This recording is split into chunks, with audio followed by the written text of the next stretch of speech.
Hello दोस्तों, स्वागत है आपका अपने चैनल अनुष्ठान क्लास में। आज हम सभी पढ़ने वाले हैं सीटेट सीडीपी के लिए 15 क्वेश्चन, जो कि बहुत ही इम्पॉर्टेंट क्वेश्चन हैं, जो कि सीटेट एग्ज़ाम में आए हुए क्वेश्चन हैं। और हम साथ में अपना आकलन भी करेंगे कि किस हिसाब से हमारी तैयारी पूरी हो चुकी है। तो आप क्वेश्चन को देखिए और क्वेश्चन को सॉल्व करने की कोशिश करिए। तो आइए हम स्टार्ट करते हैं। पहला क्वेश्चन है कि किसने यह दावा किया कि सभी भाषाओं में होने वाले कुछ सार्वभौमिक गुण जन्मजात होते हैं। किसने कहा था कि भाषाओं में जो होने वाला सार्वभौमिक गुण है वो जन्मजात होता है। पहला ऑप्शन है B.F. स्किनर, दूसरा ऑप्शन है अल्बर्ट बंडूरा, तीसरा ऑप्शन है नॉम चॉम्स्की और चौथा ऑप्शन है E.C. टॉलमैन। तो आप देखेंगे कि भाषा से जो संबंधित व्यक्ति हैं वो हैं नॉम चॉम्स्की, इसलिए जो ऑप्शन सही होगा ऑप्शन नंबर सी सही होगा, नॉम चॉम्स्की। आगे की ओर देखें और आपके सामने स्क्रीन के सामने दूसरा क्वेश्चन आ गया है। निम्नलिखित में से समस्या समाधान को क्या बाधित नहीं करता है? निर्धारण बाधित नहीं करता है, अंतर्दृष्टि बाधित नहीं करता है, या मानसिक प्रारूपता बाधित नहीं करता है, या मोर्चाबंदी बाधित नहीं करता है। तो समस्या समाधान को जो बाधित नहीं करेगा, निर्धारण में बाधा आती है। मानसिक प्रारूपता, सबकी सोचने की अलग अलग क्षमता होती है, तो उसमें भी समस्या समाधान हो सकता है। मोर्चाबंदी में भी समाधान हो सकता है। इसका मतलब इसका जो सही ऑप्शन जाता है ऑप्शन नंबर बी जाता है, और ऑप्शन नंबर बी होगा अंतर्दृष्टि। आगे की ओर चलें। आपके सामने तीसरा क्वेश्चन प्रस्तुत हो रहा है कि एक अच्छी पाठ्यपुस्तक से बचती है। पहला ऑप्शन है लैंगिक समानता, बी ऑप्शन है सामाजिक उत्तरदायित्व, सी ऑप्शन है लैंगिक पूर्वाग्रह, या डी ऑप्शन है लैंगिक संवेदनशीलता। तो आप देखेंगे इसमें जो ऑप्शन सही होगा वो सही होगा लैंगिक पूर्वाग्रह। एक अच्छी पाठ्यपुस्तक लैंगिक पूर्वाग्रह से क्या होती है, बचती है। तो आपका तीसरे में जो ऑप्शन होगा वो ऑप्शन नंबर सी सही होगा। आगे की ओर चलें। क्वेश्चन नंबर 4 कि मानव विकास कुछ विशेष सिद्धांतों पर आधारित है। निम्नलिखित में से कौन सा मानव विकास का सिद्धांत नहीं है? पहला है अनुक्रमिकता, दूसरा है सामान्य से विशिष्ट, तीसरा है प्रतिवर्ती और चौथा है निरंतरता। तो आप देख रहे हैं अनुक्रमिकता भी सिद्धांत में आता है, सामान्य से विशिष्ट भी सिद्धांत में आता है, और निरंतरता का भी सिद्धांत दिया गया है। तो आपका जो सिद्धांत नहीं दिया गया है वो ऑप्शन नंबर सी है, प्रतिवर्ती। आगे की ओर चलें। आप देखेंगे पांचवा क्वेश्चन कि वर्णमाला की पहचान किस वर्ष की आयु में शुरू होती है?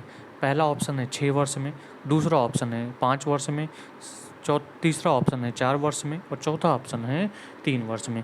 तो आप देखेंगे कि जो वर्णमाला की पहचान बच्चा सीखता है वो 3 वर्ष की उम्र में ही सीख जाता है, इसलिए आपका ऑप्शन नंबर डी सही होगा। आगे की ओर चलते हैं और क्वेश्चन नंबर 6 की तरफ हम कूच करते हैं। तो क्वेश्चन नंबर 6वां हम देखेंगे कि निम्न में से कौन पियाजे के अनुसार बौद्धिक विकास का निर्धारक तत्व नहीं है? पहला है सामाजिक संचरण, बी ऑप्शन है अनुभव, सी ऑप्शन है संतुलीकरण, और डी ऑप्शन है इनमें से कोई नहीं। तो आप देखेंगे 6वें क्वेश्चन में जो सही आंसर होगा कि जो बौद्धिक विकास का निर्धारण नहीं करते हैं वो उसमें से जो ऑप्शन सही होगा वो ऑप्शन नंबर ए सही होगा। सामाजिक संचरण जो है बौद्धिक विकास का निर्धारक तत्व तो नहीं है। आगे की ओर चलें क्वेश्चन नंबर 7 की तरफ कि शिक्षा का अधिकार अधिनियम 2009 लागू नहीं होता है निःशक्त बच्चे पर, 6 से 14 आयु वर्ग के बच्चों के लिए, 14 से 18 वर्ष की आयु के बच्चों के लिए, या बच्चों की नियमित उपस्थिति के लिए। तो जो आपका ऑप्शन नंबर 7वें में जो ऑप्शन सही होगा वो ऑप्शन नंबर सही होगा सी। आप जानते हैं निःशक्त बच्चों के लिए शिक्षा का अधिकार नियम दिया गया है, 6 से 14 वर्ष के बच्चों के लिए की भी शिक्षा का अधिकार दिया गया है। आपका 14 से 18 वर्ष के आयु के बच्चों के लिए कोई भी सुविधा नहीं दी गई है। आगे की ओर चलें क्वेश्चन नंबर 8 कि निम्नलिखित में से स्मरण करने की कौन सी विधि है, याद करने की कौन सी विधि है? मिश्रित विधि है, विचार साहचर्य विधि है, या ए और बी दोनों हैं, या उपयुक्त में से कोई नहीं है? तो आप देखेंगे कि जो आपका ऑप्शन सही होगा यानी मिश्रित विधि द्वारा भी याद कर सकते हैं, लिख कर भी, साथ में पढ़ के भी याद कर सकते हैं। विचार साहचर्य भी विचार विमर्श करके या किसी एक टॉपिक पर डिस्कस करके हम क्या कर सकते हैं, याद रख सकते हैं। तो आपका जो ऑप्शन सही होगा आपका ऑप्शन ए भी सही होगा, बी हो भी सही होगा। इसका मतलब जो ऑप्शन सी है, ए और बी दोनों सही हैं, वो ऑप्शन आपका सही होगा।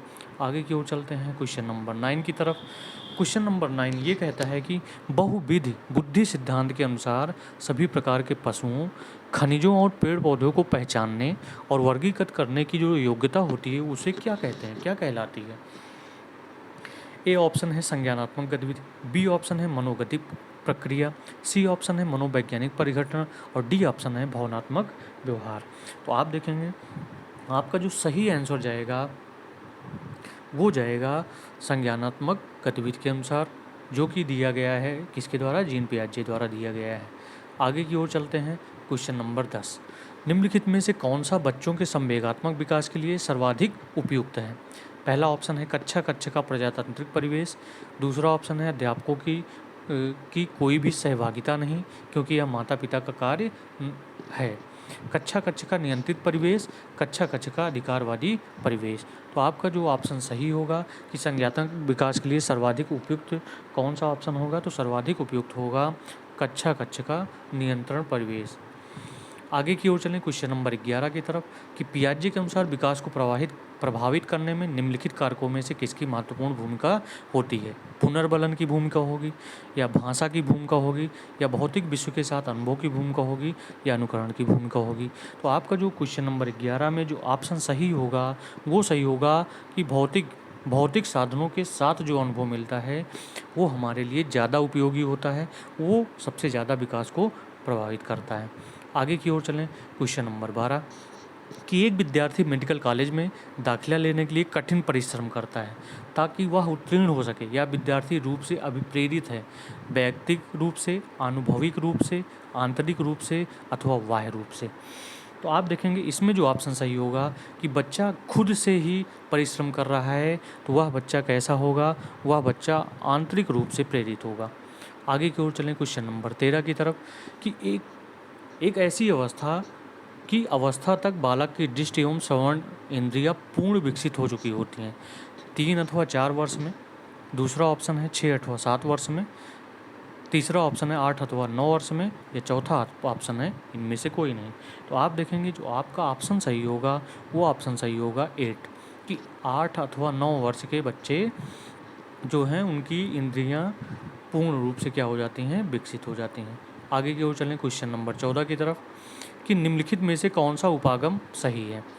अशांतकारी व्यवहार संबंधी विकार वाले बच्चों के साथ व्यवहार करने के लिए बच्चों को उसके आसपास के लोगों और सामाजिक संस्थाओं के साथ अंतःक्रिया करने का सुझाव देता है। पहला ऑप्शन है मनोगत्यात्मक, दूसरा ऑप्शन है पर्यावरणीय, तीसरा ऑप्शन है जीव वैज्ञानिक और चौथा ऑप्शन है व्यवहारवादी। तो आपका जो ऑप्शन सही होगा कि वो आसपास की संस्थाओं के द्वारा अंतःक्रिया करेगा। तो आसपास के वातावरण को क्या कहते हैं? पर्यावरण कहते हैं। इसलिए आपका जो ऑप्शन सही होगा ऑप्शन नंबर बी सही होगा। आगे की ओर चलें क्वेश्चन नंबर 15 जो कि इस सीरीज का अंतिम प्रश्न है और यही सॉल्व करने के बाद आपको बताएगा कि आपका आकलन किस प्रकार से चल रहा है। तो 15वां क्वेश्चन है कि उपलब्धि अभिप्रेरणा है। पहला ऑप्शन दिया जाता है सफलता और असफलता को समान रूप से स्वीकार करने की तत्परता, दूसरा ऑप्शन है बिना विचारे जल्दबाजी में कार्य करने की प्रवृत्ति, या तीसरा ऑप्शन है चुनौतीपूर्ण कार्य करने में डटे रहने की प्रवृत्ति, या चौथा ऑप्शन है असफलता से बचे रहने की प्रवृत्ति। तो आप देख रहे हैं सफलता और असफलता को समान रूप से स्वीकार करने की तत्परता ये उपलब्धि प्रेरणा में नहीं आती है। उपलब्धि प्रेरणा में आती है कि चुनौतीपूर्ण कार्य करने में डटे रहने की जो प्रवृत्ति होती है। इसका मतलब आपका ऑप्शन नंबर सी सही होगा। और इसी के साथ ये सीरीज़ ख़त्म होती है। तो कृपया इस चैनल को ज़्यादा से ज़्यादा शेयर और सब्सक्राइब कीजिए ताकि मैं आपको सीटेट की एग्ज़ाम बिल्कुल बिना किसी तैयारी के आपको प्रश्नोत्तरी के द्वारा ही तैयार करवा सकूं। तो इसी के साथ मैं अपनी वाणी को विराम देता हूं। तब तक आप सभी इस चीज़ को बहुत अच्छे से तैयार करिए और साथ में आगे की ओर बढ़ते रहिए।